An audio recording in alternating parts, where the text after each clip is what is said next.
Nicola Gardin dell'associazione Democrazia Diretta. Voi siete una nuova realtà che è nata qua in Veneto, che cosa vi proponete? Chi siete? Ci proponiamo di far capire ai cittadini veneti che la democrazia partecipata deve essere vissuta da tutti i cittadini. Ci hanno insegnato a delegare sempre ai politici del nostro futuro decisioni importanti per il nostro territorio, invece noi pensiamo che dovremmo vivere di più la politica del territorio e assumerci delle responsabilità e non continuare a delegare con delle votazioni.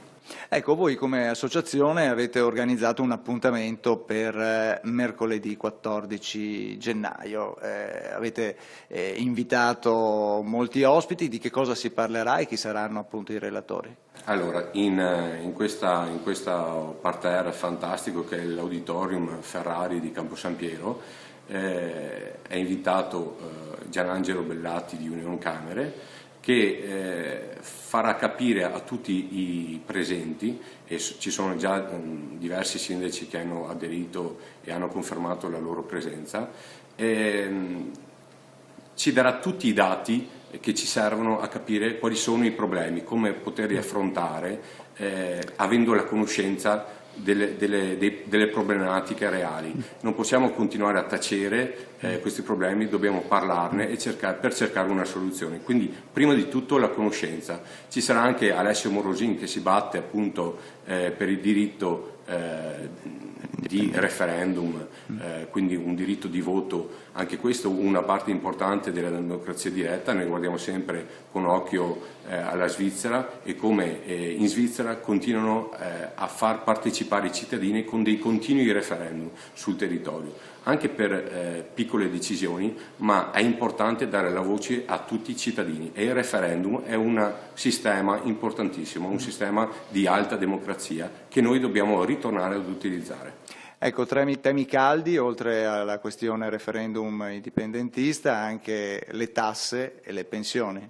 Sì, le tasse assurde che i cittadini sono costretti a sopportare denotano comunque dei problemi e dobbiamo appunto con la conoscenza dei dati reali arrivare a capire e a dare delle indicazioni anche alla politica del nostro territorio per risolvere questi problemi. Non è più possibile mantenere questo sistema, abbiamo le scuole che vanno a pezzi, ci autotassiamo ulteriormente per costituire anche delle nuove associazioni, per ricostruire degli edifici pubblici, per dare una parte di ricostruzione delle scuole. Non è possibile, abbiamo uno Stato che non opera più nel territorio.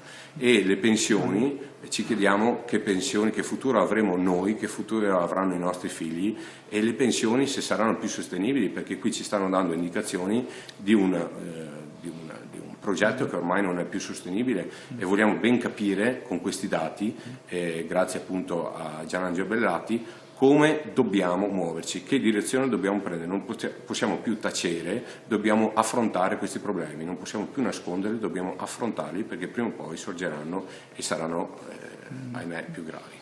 Ricordiamo l'appuntamento allora per i telespettatori, dove e a che ora? Allora, all'Auditorium Ferrari, quartier Ferrari di Campo San Piero, mercoledì 14 gennaio alle ore 20:45.